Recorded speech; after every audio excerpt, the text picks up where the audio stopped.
சுவாரஸ்ய திருப்பமாக மேற்கு வங்க முதலமைச்சர் பதவியிலிருந்து விலக மாட்டேன் என மம்தா பானர்ஜி கூறி வருகிறார். இது எங்கள்கிட்ட திருடப்பட்ட தீர்ப்பு அப்படின்னு அவங்க கூறி வர்றாங்க. நம்ம தமிழ்நாட்டை மட்டும்தான் நீங்கள் பிரதானமாக ஃபாலோ பண்ணிட்டு இருக்கிறீங்கன்னா, மேற்கு வங்கத்தில் பாஜக அதிரி புதிரியாக முந்தி வந்திருக்கிறது அப்படிங்கிறத பார்க்கின்றோம். மம்தா பானர்ஜி 2011, 16, 21 என்று ஹேட்ரிக் அடித்த நிலையில் இந்த தேர்தலில் தோல்வியை டிஎம்சி பெற்றிருக்கிறது அப்படிங்கிறத பார்க்கின்றோம். தேர்தலில் பாஜக இல்லீகலாக வெற்றி பெற்றிருக்கிறது அப்படின்னு அவங்க சொல்லியிருக்கிறாங்க. அதனால் நான் பதவி விலக மாட்டேன் அப்படின்னு அவங்க கருத்து தெரிவித்திருக்கிறாங்க அப்படிங்கிறத பார்க்கின்றோம். நம்ம தமிழ்நாட்டில் பார்த்தோம் இல்லையா, இது வழக்கமான நடைமுறை. நீங்கள் ஆட்சியை இழக்கிறீங்களோ இல்லையோ, இல்லை மீண்டும் உங்கள் கட்சியை வெற்றி பெற்றாலும் கூட சம்பிரதாயபூர்வமாக நீங்கள் ராஜினாமா கடிதத்தை வழங்கணும். ஆளுநர் ஏற்றுக்கொள்வார். புதிய கம்போசிஷன் வர வரைக்கும் நீங்கள் காபந்து முதலமைச்சராக இருங்க அப்படின்னு கேட்பார். அங்கே நம்ம தமிழ்நாட்டிலேருந்து போன ரவி தான் கவர்னராக இருக்கிறார். அவற்றெல்லாம் நான் ராஜினாமாலாம் கொடுக்க மாட்டேன். பாஜகவினர் வாக்கு எண்ணும் மையங்களில் நுழைந்து தாக்கியிருக்கிறாங்க, இல்லீகலாக வெற்றி பெற்றிருக்கிறாங்க, எஸ்ஐஆரில் பிரச்சனை, அந்த பிரச்சனை, இந்த பிரச்சனை, இது ஏற்றுக்கொள்ள முடியாத வெற்றி, நான் பதவி விலக மாட்டேன் அப்படின்னு அவங்க சொல்லியிருக்கிறாங்க. But she hardly has a choice.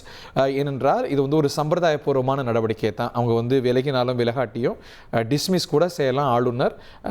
எப்படிப்பட்ட ஆளுநர் அங்கே இருக்கிறார்னு உங்களுக்கு தெரியும். தமிழ்நாட்டில் திரு ரவி அவர்கள் தான் கவர்னராக இருந்தார். அவர் தான் மேற்கு வங்கத்தில் ஆளுநராக அனுப்பப்பட்டிருக்கிறார். ஆளுநர் மேற்கு வங்கத்தில் திரு ரவி அவர்கள். ஸோ அவர் என்ன அதிரடி எடுப்பாருங்கிறது எல்லாருடைய யூகத்துக்கும் விட்டுடலாம். ஸோ ஆளுநர் தான் அங்கே ஹெட் ஆஃப் த கவர்மெண்ட் அப்படிங்கிறத நம்ம பார்க்கின்றோம்.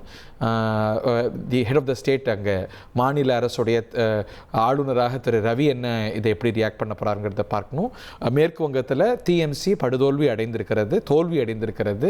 பாஜக வெற்றி பெற்றிருக்கிறது. ஆனால் நான் கன்சீட் பண்ண மாட்டேன், நான் தேர்தலேருந்து நான் முதலமைச்சர் பதவியிலேருந்து விலக மாட்டேன் அப்படின்னு சொல்லியிருக்கிறார். இது போன்ற ஒரு சூழல்லாம் சமீபத்தில் எங்கே பார்த்தோம் அப்படின்னா, அமெரிக்காவில் பார்த்தோம். டொனால்ட் ட்ரம்ப் தேர்தலில் தோற்றார். ஆனால் இது திருடப்பட்ட தேர்தல், ஜோ பைடன் இல்லீகலாக வென்றிருக்கிறார், அதனால் நான் விலக மாட்டேன், நான் தான் அதிபர் அப்படின்னு அவர் தொடர்ந்தார். அங்கே கிளர்ச்சியெல்லாம் வெடித்ததை பார்த்தோம். அதுபோல் ஒரு பிளே புக்கை மம்தா பானர்ஜி எடுக்கிறாங்க. மேற்கு வங்க மக்கள் பாஜகவை ஏற்கலை.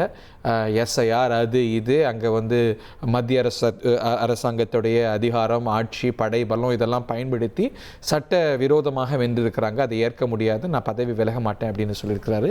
இதற்கு ஆதரவு கரம் மம்தா பானர்ஜியோடைய இந்த கிளைம்க்கு, முதலமைச்சராக விலகிறத பற்றி இல்லை, அவங்க சொல்கிற இந்த திருடப்பட்ட வெற்றி அப்படிங்கிற கிளைமுக்கு ராகுல் காந்தியும் கூட ஆதரவு தெரிவிச்சிருக்கிறாருங்கிறத பார்க்குறோம். ராகுல் காந்தி மம்தா பானர்ஜி தோற்றதையெல்லாம் நினச்சி நம்ம அவங்க எதிர்நிலையில் இருந்தாலும் கூட நம்ம மகிழக்கூடாது, ஏன்னா பாஜக திருடிய வெற்றி, அவங்க சொல்கிறது சரி அப்படின்னு ராகுல் காந்தியும் கூட, காங்கிரஸ் கட்சியும் கூட அவங்களுக்கு ஆதரவு கரம் நீட்டியிருக்கிறது அப்படிங்கிறத பார்க்கின்றோம். வேறு அணியில் இருந்தாலும் கூட மேற்கு வங்கத்தில் பாஜக ஆட்சி உருவாகிற சூழல் வெற்றி பெற்று இருக்கிற நிலையில் நான் விலக மாட்டேன் அப்படின்னு செல்வி மம்தா பானர்ஜி, முதலமைச்சர் மம்தா பானர்ஜி சொல்லியிருக்கிறாங்க.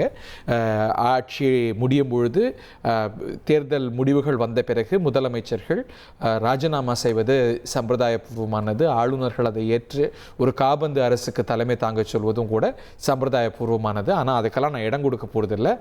ஐ எம் கோயிங் டு ப்ரொடெஸ்ட், நான் முதலமைச்சர் பதவியிலேருந்து விலக மாட்டேன் அப்படின்னு அவங்க சொல்லியிருக்கிறாங்க. 1,28,00,000 மனங்களை வென்ற தந்தி டிவி யூடியூப் சேனல். தவிர்க்க முடியாத தம்ப்நெயில், கலக்கலான கான்டென்ட்ஸ். நீங்களும் இந்த குடும்பத்தில் இணைய இப்பவே சப்ஸ்கிரைப் பண்ணுங்க. அசுரபலம் கொண்ட எங்கள் டிஜிட்டல் கரங்களில் உங்கள் விளம்பரங்களை சேர்க்க வாட்ஸ்அப் பண்ணுங்க. 8939888838. Email advtthanditv@dttv.in.